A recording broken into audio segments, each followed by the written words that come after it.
इतिहास में पहली बार किसी मंत्री पर लगा ऐसा आरोप। योगी सरकार में एमएसएमई मंत्री पर गंभीर आरोप।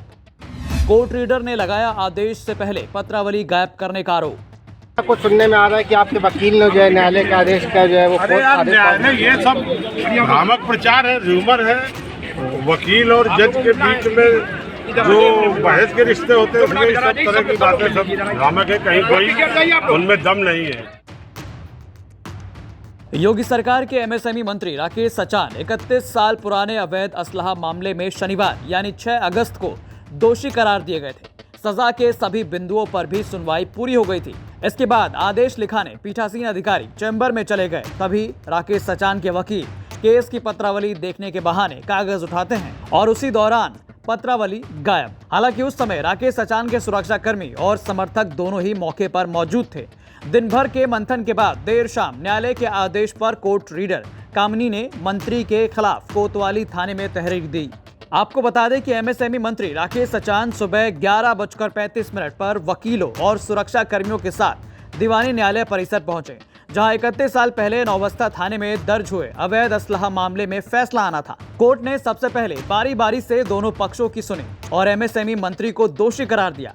अब सजा के बिंदुओं पर सुनवाई होनी थी, लेकिन तभी एमएसएमई मंत्री और दोष सिद्ध होने की पत्रावली दोनों ही अपनी जगह से गायब। इसके बाद ही कोर्ट रीडर ने एफआईआर के लिए कोतवाली में तहरीर दी, जिसमें मंत्री राकेश सचान पर समुचित धाराओं में एफआईआर दर्ज करने की मांग करते हुए आरोप लगाए गए। आपको बता दें कि इस तरह का मामला इतिहास में पहली बार सामने आया है। अब मामला कैबिनेट मंत्री पर अदालत से आदेश की पत्रावली लेकर भागने के आरोप से जुड़ा था। लिहाजा रात 11 बजे तक शहर के आला अधिकारी कुछ भी बताने से कन्नी काटते रहे, जबकि यूपी तक की टीम मौके पर कोतवाली में जमी रही। आखिर 11:30 बजे जॉइंट कमिश्नर आनंद प्रकाश तिवारी ने कोतवाली में आकर बताया कि कोर्ट के रीडर की तरफ से लेटर मिला है, जिसकी जांच के बाद हम कार्रवाई करेंगे। हालांकि जॉइंट कमिश्नर आनंद प्रकाश तिवारी का भी ये बयान सुनने लायक था। हमें न्यायालय के पेशकार के द्वारा एक पत्र प्राप्त हुआ है, जिस पत्र में हमें बताया गया है कि यहाँ पे काफी लोग थे और उस समय वहाँ पे जो है न्यायालय के कार्य प्रणाली का जो भी न्यायालय का कार्य है वो किया जा रहा था और उससे संबंधित कुछ और भी तथ्य वहाँ पे लिखे गए हैं। अब हमने जो है इस पूरे प्रकरण को प्राप्त करने के बाद परीक्षण करने का काम शुरू किया है। हमने अब तक जो है कई चीजों को यहाँ पे एग्जामिन किया है और इसमें detailed inquiry, detailed examination required है। इसके लिए हमने एसीपी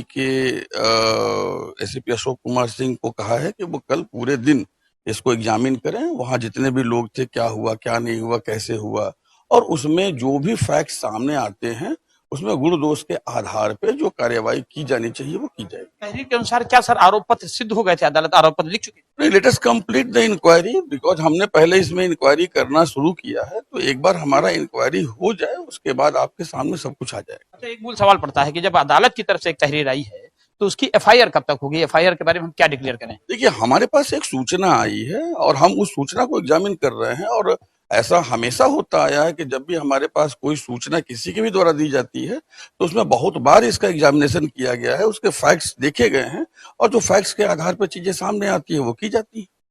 तो ये है कानपुर के जॉइंट कमिश्नर आनंद तिवारी जी जो जानकारी दे रहे हैं कि तहरीर तो आ गई है, मंत्री राकेश सचान के खिलाफ अदालत के रीडर के द्वारा तहरीर आई है, अब उसमें वो जांच करेंगे और जांच करने के बाद कार्रवाई की बात कर रहे हैं।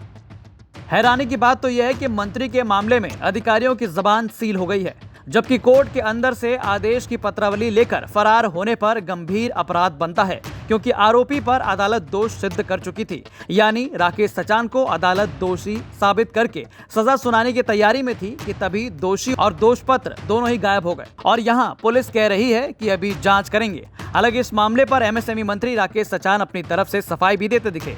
आज भी कुछ तारीख लगी थी तो उसमें आगे बहस की तारीख जज साहब ने शायद कोई दी है, और हमें मालूम नहीं वकील साहब को कौन तारीख है। क्या आज आप कोर्ट में उपस्थित हुए थे? कोर्ट में मैं मेरे को पहले मैं और काम थे कचहरी में तो मैं गया था, लेकिन कोर्ट में भी वही उन्होंने कहा कि आज जिरह होगी, जिरह के बाद इसमें आगे कोई जजमेंट की तारीख लगेगी। तो जिरह की जो तारीख जज साहब लगाएंगे उसमें वकील जिरह करेंगे और जिरह करने के बाद जो न्याय न्यायालय न्याय देगा वो स्वीकार हो। अच्छा, उसमें ऐसा कुछ सुनने में आ रहा है कि आपके वकील ने जो है न्यायालय का आदेश का जो है वो अरे यार, न्यायालय ये सब भ्रामक प्रचार है, र्यूमर है।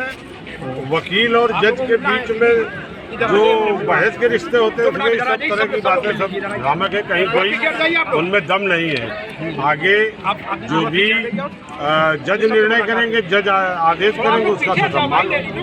अब देखने वाली बात ये होगी कि पुलिस की तरफ से ये कार्रवाई कब पूरी होती है और क्या एफआईआर राकेश सचान पर दर्ज होगी या नहीं, ये भी देखने वाली बात होगी।